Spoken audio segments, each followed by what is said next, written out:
Hello. Today is a beautiful day here on Maui, and I am about to embark on a deeply profound conversation. I can already feel it with Adriana Rizzolo. Beautiful, beautiful human that you are. We met through a mutual entrepreneur friend named Kimberly Johnson, who I've also had on the podcast. I need to invite her on again. I love Kimberly Johnson, y'all. Mm. And Adriana and I have now spoken a couple times, and there's so much depth here that we might have to record like 15 episodes. Yeah, But eternal we'll depth. start the process Mm. today. Thank you so much for being here. Yeah, thank you so much for having me. It's always such a joy when you connect with somebody, and then yeah, these type of invitations feel like opportunities to kind of get to know yourself and another and connect with other people that you don't know while doing it, which there's something kind of very I don't know, it's very vulnerable, but it's kind of vulnerable in a way that I like. Yeah, it's Yeah. comfortable, vulnerable. Yeah. Same. I feel the same way because I'm like, people will listen to this and I'll never know who they are, but or unless you send me a note, which I'm always available for, but mostly you don't know. And there's something kind of sexy about that. Yeah, podcasting is so sexy. Yeah, it is. It is. Ah, so, on that note, speaking Mm. of the sexiness of podcasting, Yeah. let's open the portal of this Mm. beautiful conversation we are embarking on. And I shall ask you, in Mm. this incarnation right now on this wild planet, what is your soul's purpose? My soul's purpose at this time is to love. There's an element of it that's very simple, and it's just it always comes back to that, and to love God unconditionally and be loved by God unconditionally, and then learn how to do my best to love the earth and the world and people and intimate relationships. There's the many layers to it. It's like the closer the relationships get, the more relational the love is and the less unconditional it is in a certain way, even though I think because the unconditional is more assumed, and there's more work to be done. At least that's how it is for me. And so I think to spread that vibration of unconditional love and liberation through who I am and what I share and how I live. Hell yeah. Yeah. How do you define the word love? I know that seems like kind of a crazy question, but Hmm. it's so assumed or it's so taken for granted. Like Yeah. we just have one word for this super multi-layered complex emotion that Yeah. is customized to every individual or collective that we apply it Hmm. to. Hmm. So when you say that your purpose is to love unconditionally, Hmm. what do you mean by the word? Yeah. It's a great question, Sarah. I think I was just kind of looking around my room as you were asking it because I have a book that has, in Sanskrit there's I don't know how many, I could Google it right now, but there's over 9,900 words for love, and in the English language we have one. So what you just said is so true, and part of why I feel like I've been really drawn to the tantric path is for that reason, because there's so many flavors of love. Like, even if you think about your relationship to source and how you can relate to God or goddess in your own unique way through love, it could be the love of like a parent, like a mother, like you love God the way you would a mother, or you could love God the way you would love a child, or you could love God the way you would love a lover, right? With this erotic imprint inside of it. And it just goes on and on and on. So I don't think I can really answer that question. I think it's a great question. Um, and I'm glad you asked it, but I don't know that I could give a very complete answer. I think that it's so unique and it's so individual. And the thing that I really care a lot about is holding space for people to come into a direct experience of unconditional love and then receive their experience of it. And sometimes that looks like emotion, and sometimes that looks like poetry that comes out of them, and sometimes that looks like anger that arises, and sometimes that looks like so many different things. As humans, I think we have this unique ability to self-reflect, right? Which, as far as we know, nothing else in nature does, which also creates this awareness that somehow we're separate from the source, which is love, or true nature.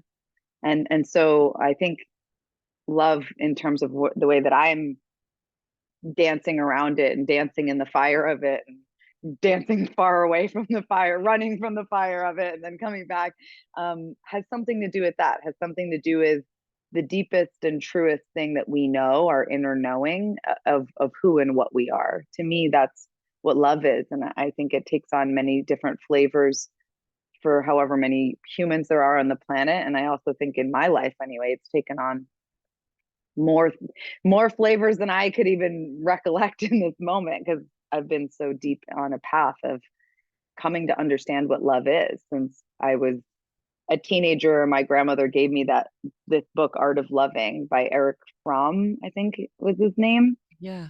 And my grandma was a mystic. She was like a wild mystic who studied hypnotherapy in the 60s, like the early 60s, and took a lot of acid in New York. And she was just wild. Wow. And Cool. so, yeah, she was really cool. And she gave me a lot of books when I was young that I wasn't even really that interested in. But I remember the Art of Loving book. And I've tried to look back at it now as an adult, and it's definitely like it's got all this patriarchal undertones, as many things do now. But I think that there's this ongoing question, like the question itself is the thing to keep coming back to, as opposed to the answer. So I'm living in the question. Yeah, let's live in the question of what is love and constantly seek to answer that question. I love that. I love that definition of love, of just living in the question. Yeah. As you were speaking, as my listeners and followers know, I am deep in a apprenticeship with Wachuma cactus medicine, and I'm in ceremony almost every weekend, if not every other weekend. And the more I do this medicine, the more I feel an unconditional love, and I feel a connection to the divine, and increasingly inviting God to inhabit my body, Mm-hmm. and to see through my eyes and to feel through my senses. Mm-hmm. And that feels like love to me.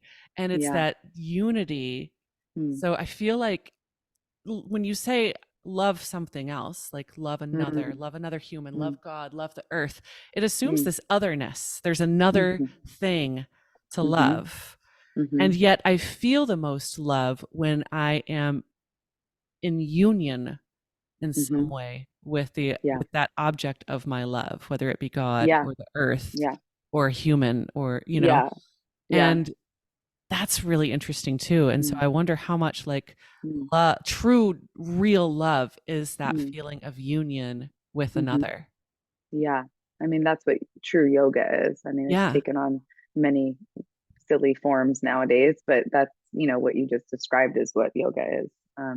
At least traditionally. Yeah. It is that experience where there is no separation, and there's we are in that expansive and boundless experience, which is temporary for most of us. It doesn't, I mean, there's people that have incarnated that I know in this world that live in that state, I believe, but I don't believe we were all meant to, otherwise we would. But I do believe the quest and the thirst and the hunger to experience it can be quenched, which is kind of what I'm hearing you say, and so in such a beautiful way.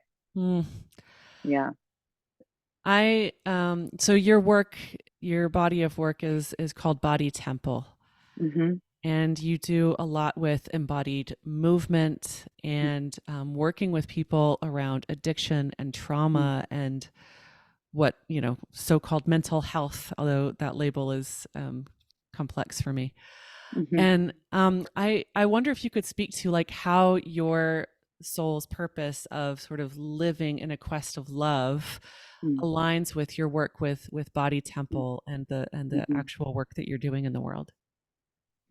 Yeah, I think as a human who's experienced a lot of the contrast of what we're talking about, the separation, and lived a big chunk of my life. I mean, I guess as I get older, that'll shift at some point, which is kind of exciting to think about. But, I felt like I lived pretty shut down and cloaked by many things like ancestral trauma and addiction and unworthiness, and really an unexpressed divinity. Like I was, as a human being, I was very unexpressed for a long time.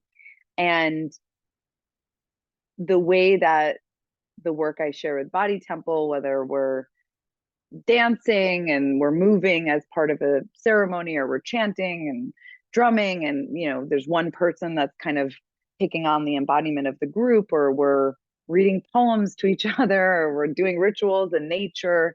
I think that there's a way that we already inherently know in our body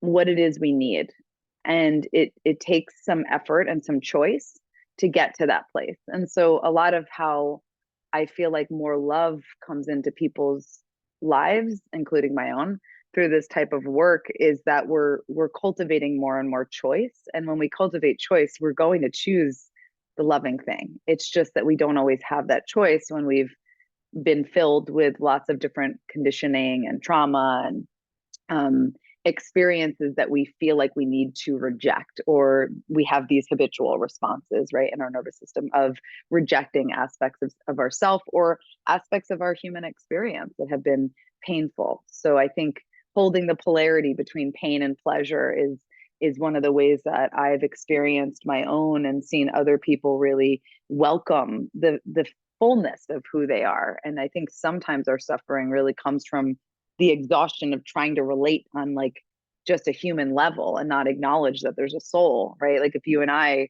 were having this conversation and we weren't acknowledging that we also have this infinite love within us, it would be exhausting in a certain way. And you and I are very privileged and fortunate in this moment to be able to have this kind of conversation, because it's going to fuel us, because we have this other, not just awareness, but experience that we are love, right? Even if we get into an argument right now, like there's something else that's going to be there that's going to be healing us, even if you and I decide we don't really like each other at the end of this conversation, that there's something else there. So I think in Body Temple, we really work with ritual and relationship to ourselves and our bodies and our, if you're a person with a vulva, your sexuality, and also how we're relating to other people, and how that comes into how can we really fully embody a sense of true love, and in our own unique way. I love the designation of Body Temple. And Mm, it's, I mean, it's so present in my life, that concept, that whenever we mm. first encountered each other, it was like, oh, sure, at the end of this conversation, we might not like each other, but on my end, it's very unlikely, Oh, because I of know course, you're just of using that course. as an example. I know, I'm kidding. Yeah. But I because wouldn't I have been able just, to say that if I didn't feel like it was I probably very know, unlikely. I'd have a different kind of feeling of like vulnerability. right? I feel very free, obviously. um, because especially as much as I've been diving into these ceremonies, like my body as a temple, you hear that throughout your life, especially like, I mean, I grew up in a more Christian upbringing Hmm. where you heard Hmm. that, but Hmm. it was used against us in a way, Yeah, you know? absolutely. And now I think of my body as a temple Uh-huh. in this Uh-huh. beautiful way. In fact, I Mhm. wrote down in my journal in one of my solo journeys with the plant medicine, um, the goddess is the body that the god gets to dance in. Mm, mm, And this mm, body being literally a temple for I am consciousness to mm, move through. mhm, Um, mhm, so the work that you're mhm, doing and the way that you mm, talk about it so mhm, resonates with mm, where I feel mm. myself leaning into lately. So Yeah. I'm really grateful for that. Mm. That I love that so much, that image, like when you said that about like the body being the place for God to dance, and in Tantra, it's like when you think about, the mantra Om in Tantra, if you look at like Om as the masculine, as this pure consciousness, not as gender, but as that pure consciousness, and Ma, right, which can mean mother, but it is the feminine, which is like the form, right? I mean, it can also be formless, but it is the manifest, right? So it is Yeah. the body, it's like the mother and the body, and we come from literally a mother, every single person. So it doesn't even make any sense that we don't acknowledge that more than we do. And like, in terms of the importance of it, right?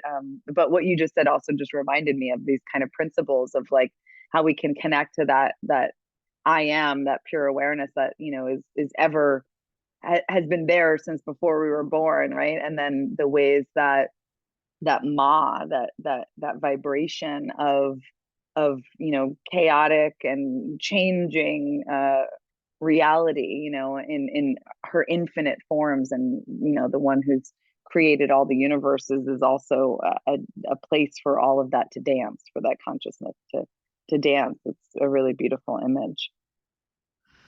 Yeah, thanks to the plant medicine, man. Yeah. All sorts of stuff comes through. I'm like, whoa. Hmm. So when you were like kind of helping us prepare for this Hmm. discussion, and I had like a little form and asked you a question. If this interview were a masterclass, what would you name it? Just as a fun thing to kind of get juices Hmm. going on what we might talk about. You put on here, and I don't usually read this out on this discussion, but yours is so intriguing that I want to know what you mean, and I want to talk about it. But you wrote, "Mother of God meets the cock of the universe." Yeah. Well, I feel like one part of, and I would love to talk about these things because these are things I teach about a lot. But part of it is that, when you do like interviews and when you get asked questions, and even like I'm a teacher, like I am a healer, and meaning I help other people heal themselves through the things that I'm sharing.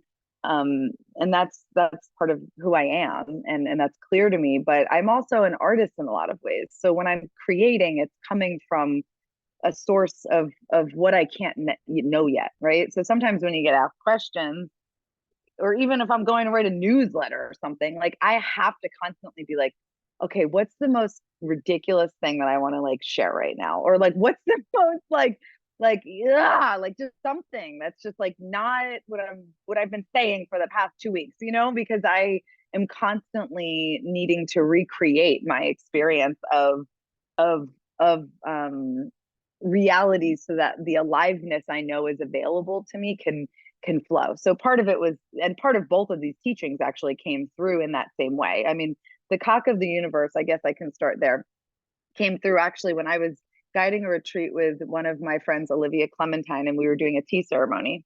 And I had this vision of, all the ways that I've been so codependent, and all the ways that, my codependencies on specifically, I mean, I'm queer, so I've dated men and women, but so, and really truly I've done it with women too. So really whomever I was choosing to fuck at the time would just completely eclipse my experience of my power, of my freedom, and how much of that I've really worked through.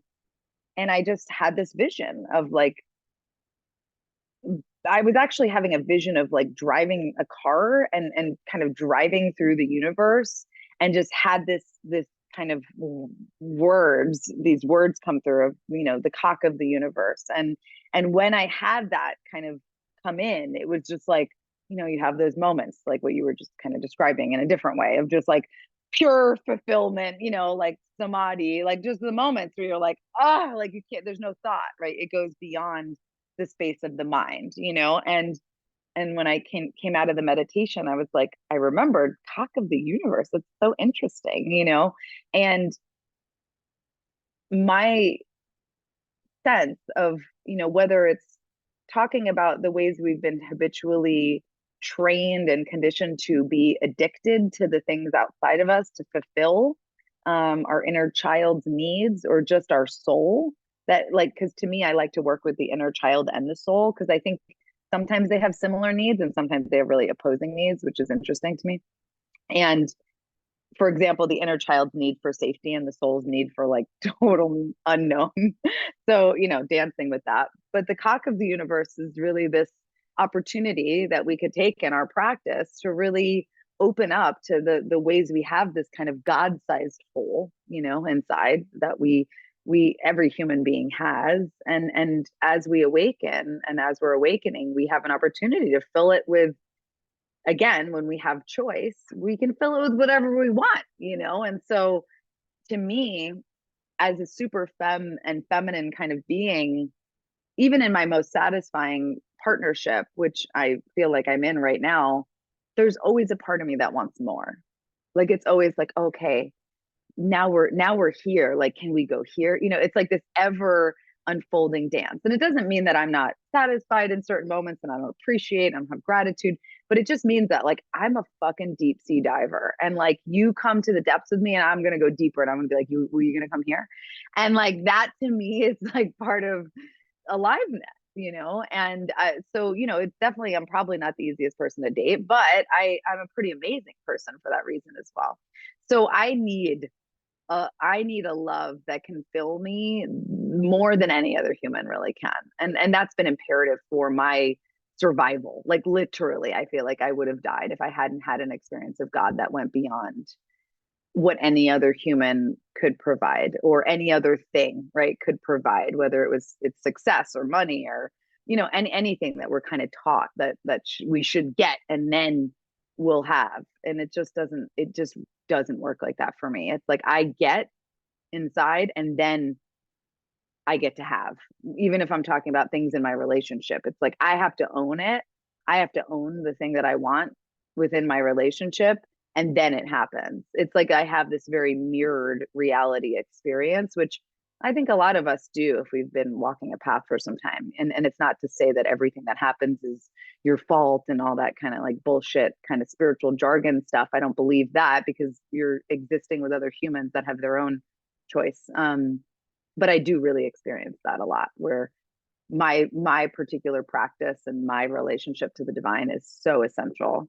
And the cock of the universe is just one aspect of that I get to have, which I'm very grateful for, and I get to share with others. So all of our holes can be filled, and we could have moments of totally pure, ecstatic, alive satisfaction, and like supreme love that's like a part of every cell in our body.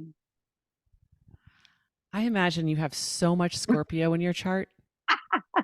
Well, it's interesting.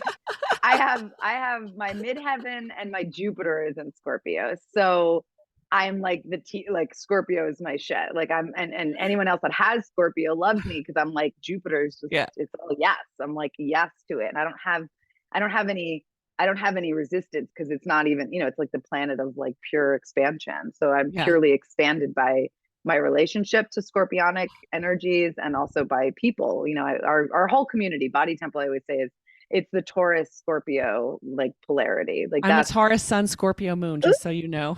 so that's we're like I'm also Taurus Sun. So No and wonder I love your work so much. yeah, it makes sense. And I think it's also like so much of us need this. Like we all do, and we're all navigating it in different ways, because we need spirit, we need the divine, but we also need to be like, how do I have more of this when I just like look at my kitchen that has like fucking dishes piled up to like the ceiling and the kid is screaming and no one's listening to me and I don't have any space and like, you know what I mean? Like what happens to that moment that you experienced of just pure bliss and merging with love, like when it feels really far away, and how do we get more curious about that and not make it a problem to be fixed as much as something to get curious about going deeper with, which is, yeah, also very scorpionic. Mm. So this podcast is largely about a new paradigm, which when we say new, I also Mm-hmm. mean ancient. It's the Mm-hmm. it's the ancient paradigm that we're bringing into the current modern world, Mm-hmm. of living in harmony with nature and our own nature. And I'm starting to answer my own question, so I'll pose this to you first, and that is, what is the new paradigm in your perspective? What are we wanting to move towards and live into? mm.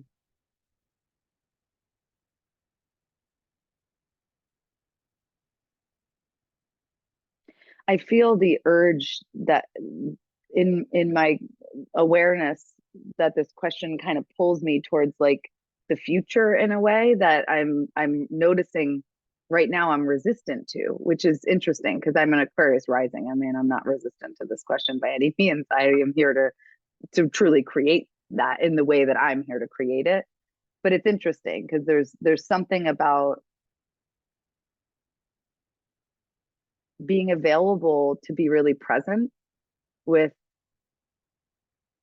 other human beings in our environment and the earth that I don't take for granted because I don't think it's actually that common. And I know from my own experience of going on a retreat, and hosting ceremonial retreats that it like takes us days to get present with the fullness of one another, and this isn't like the best case scenario with like the very curated specific group of people.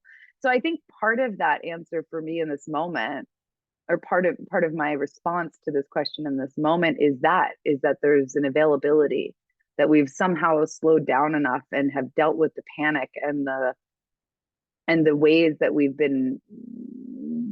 just been born into a world of just panic, and urgency, and that the slowing down doesn't mean inaction, that the slowing down means that we can actually take greater action, that we can create greater experiences of true liberation and do the good work, do the good fight in the ways that each of us is here to do, and our children have their own paths and their own ways of working with what that is. And I think yeah, presence is a big part of it. And I think the other piece that I would say for now, because obviously this is a question we could talk about for days and days, is just the dismantling of our economy in the ways that it, like, we're in the middle of this weird, like, we're in a weird moment, where it's like we need money and we don't want it. And and like we know how much good we could do with it when we have it, and those of us that have enough privilege to make it, and we do, and we can, and we're doing our best, but there's so much heavy unconsciousness in the collective around it, and it's a weird moment. And so I think the liberation of all of that, which definitely looks much more expansive than anything I could conjure up in this moment, but definitely the freedom of the haves and the have-nots, and the ways that systemic racism and all of the history, and where we come from, that there's some sort of redeeming like quality to the ways that we are, and to the ways that we take care of one another and the earth. I think it definitely, and I hope it moves in that direction.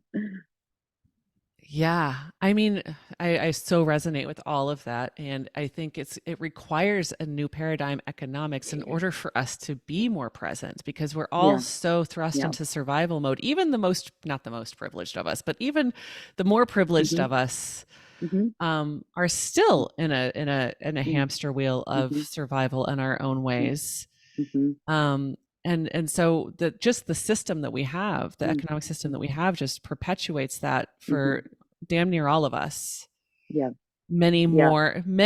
For many of us, a lot more so than many Mm-hmm, others of us. yeah. Um, but to that new economic system is so necessary. Mm-hmm, And some sort of co-creation, collaboration, mm-hmm, mm, community. mm, I really feel that. And I also feel what you're saying about being really present. And I mm, feel like the multi-layered, multi-dimensional way that you mean that, which is like, mm, okay, we're talking about the new paradigm and living into the future, but like, how can we mm. bring that into this present moment right now? How can we embody Yeah, that right now yeah. with our presence, with our own individualized presence? And Mm-hmm, sometimes it's always a question of that chicken or egg of like, does the new economic system, the new co-creative mm, system happen, mm, before or after we find our presence, and before or after yeah. we find that sort of nervous system Mm, mm, regulation and that deep exhale? mm. Yeah. Yeah. I love that you brought in the word, co-creation and collaboration, because that is also something that I definitely stand inside and know from my own experience.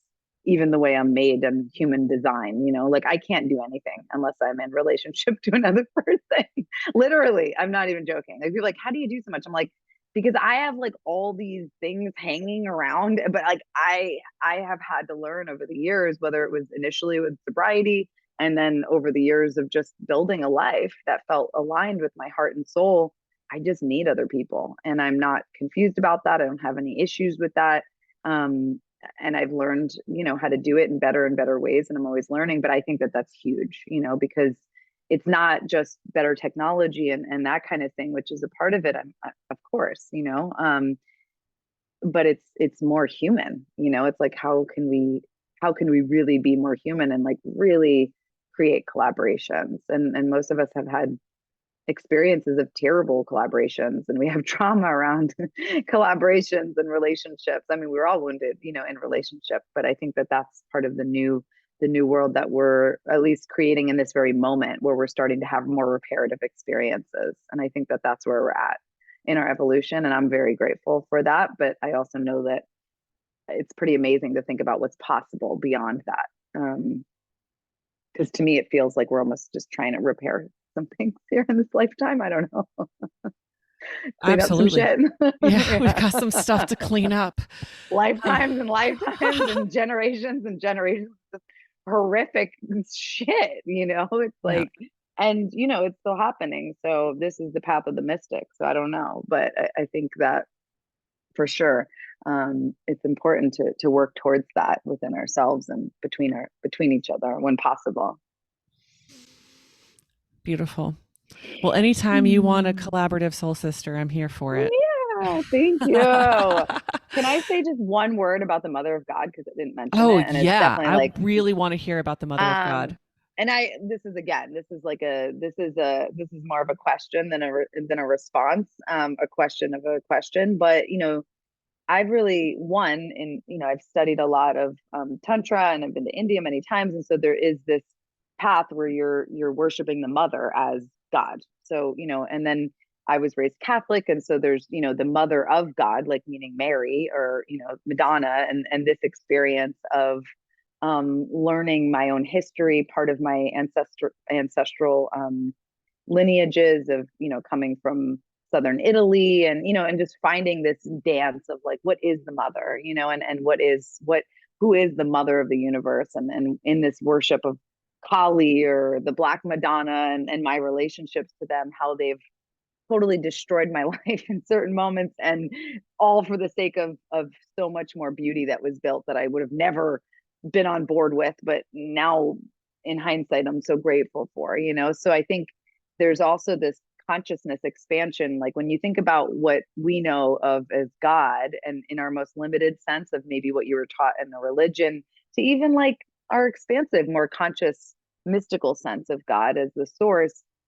When I think of the mother of that, it just automatically makes me get wider, because there's something that's holding even our experience of source that's bigger than our experience. So that's kind of the thing I've been like musing, musing with, and dancing with, and chanting with, and opening to in my own practice these days, but also in our space holding of just being really curious about like, what is that within us? What is the one who's even wider than that pure consciousness? I'm curious about that. It's amazing. I mean, and just to the continuation of getting broader focus, looking at it with a broader lens and a broader lens, Mm-hmm. and really just turning all of the gender stuff on its head too, Yeah, all yeah, of yeah, it, yeah, yeah, totally. because that lineage just could just never end. It's just Mm-hmm. infinite. Mm-hmm. Yeah, Um, so cool. So I would love to so hear cool. more about specifically what you do and how people can sort of enter into your sphere of what you're offering the world. Hmm. Yeah, that's a very generous question. Thank you for asking.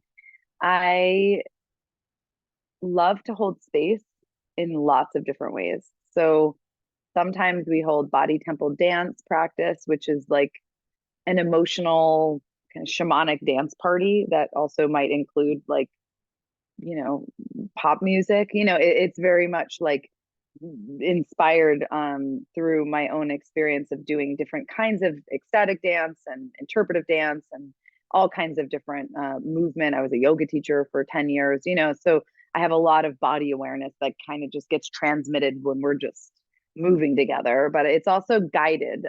So it's not just, how in ecstatic dance there's, which is great. I love ecstatic dance, but there's not a lot of guidance in terms of the somatic experience, like how to, so I really kind of felt like, ooh, I really want to like bring us in like more, when we're together. So body temple dance is really like it's great. And I teach them in all different ways and retreats and festivals and online, as long as I'm around. Usually every Friday we have a class online that's really sweet. And then I also do trainings for it. So I train other people and we have body temple dance teachers in lots of different places around the world right now, which is a beautiful way to kind of bridge the spiritual and the somatic. And then I do sacred sexuality work, which for me in particular, what that means is for people with vulvas, doing exploration specifically with the G spot. So working with our root. And again, if we talk about body temple, it's like there's a process to it. And to just describe it in a simple way, there's a process of consent that I find to be really healing for us and for people that might not feel comfortable to like, even if it's online and you're at the privacy of your own home, to sit down and look at your pussy with a mirror. It's like, I don't know. I don't know why it's so random kind of or strange or I mean I do know why because of the patriarchy or whatever, but I'm also like it's time to just like look at our pussy with a mirror. It's really and like to deal with the feelings that come up around that regardless of what they are. It's okay, and that there's consent we can create even between us and our own bodies that is so healing and reparative. So part of it is like receiving through your eyes the power of your pussy, and as the same way that you would approach a temple, right? When you go to a temple, you have intention, you have prayers, you may have traveled a far way to get there, and you have like, you have a lot invested, in that journey. And then you go up and you offer your flowers or you offer your blessings or you offer the coconut right to the feet of the goddess, for example, if we're talking about a temple in India. And so we approach the body in a similar way. And so when you're receiving the way that your body looks with the mirror practice, you're also receiving the energy. So you're not just like looking and imposing something on what you're seeing, you're actually receiving the energetics of it, which takes practice. Obviously, I'm talking about something that's kind of like, it's like pleasure. It's a practice. Sometimes what we receive is just like, oh, feelings of disgust, because that's part of what we've been conditioned. And so that gets purged through the practice. And then we do specific education, sex education for adults that is around the G spot, because the G spot is a whole thing that's also connected. People a lot of times know the vagus nerves are connected to the cervix, but they're also connected, in my experience, to the G spot. And the G spot, it has many names and it has the ability to orgasm and ejaculate. So I teach orgasm and ejaculation, but it always begins with simple mapping and mirror practice. And we always return back to that to not just put more on the body of like, oh, I should be having these full body orgasms, which you totally can be if you want them. But it's not just assuming, that we should all want the same things, even sexually. But I've also experienced people that never had internal orgasms start having them, and ejaculation, which I think is really connected to our ability to express ourselves freely, because everybody can ejaculate. It's just most of us were not taught.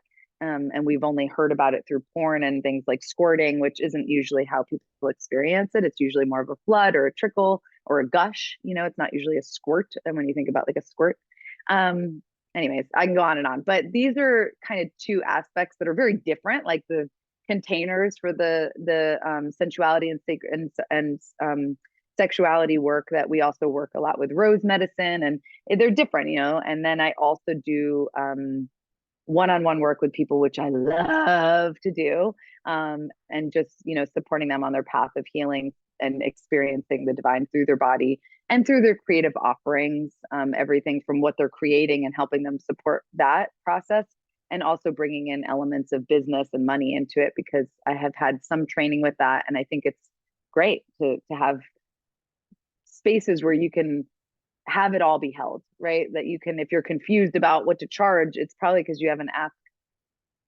your guides or the divine what you should charge. It's sometimes as simple as that. It's like, well, you're over here doing all this spiritual work, and then you go to create something and you get all up in your mind about it. It's like, of course, it's going to feel terrible. And of course, it's not even going to feel in alignment, because we want to be able to pull all the things that I think we're creating in the material world from that deeper place.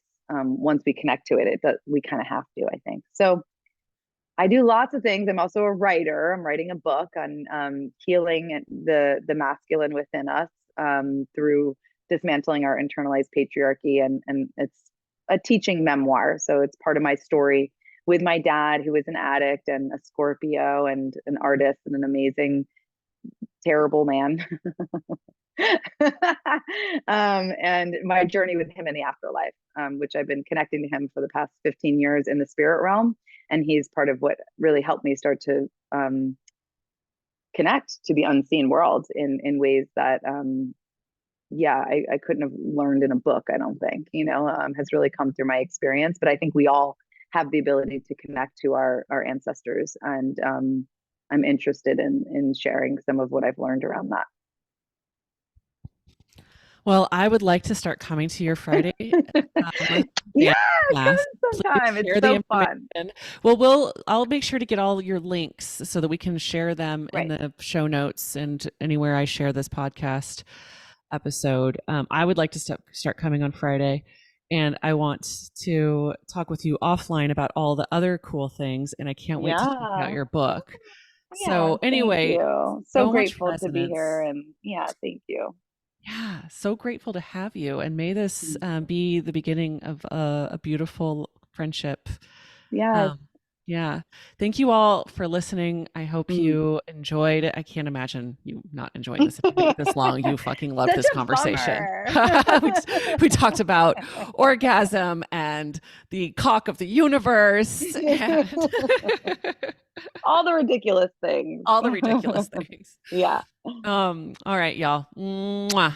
Big Lots love. of love.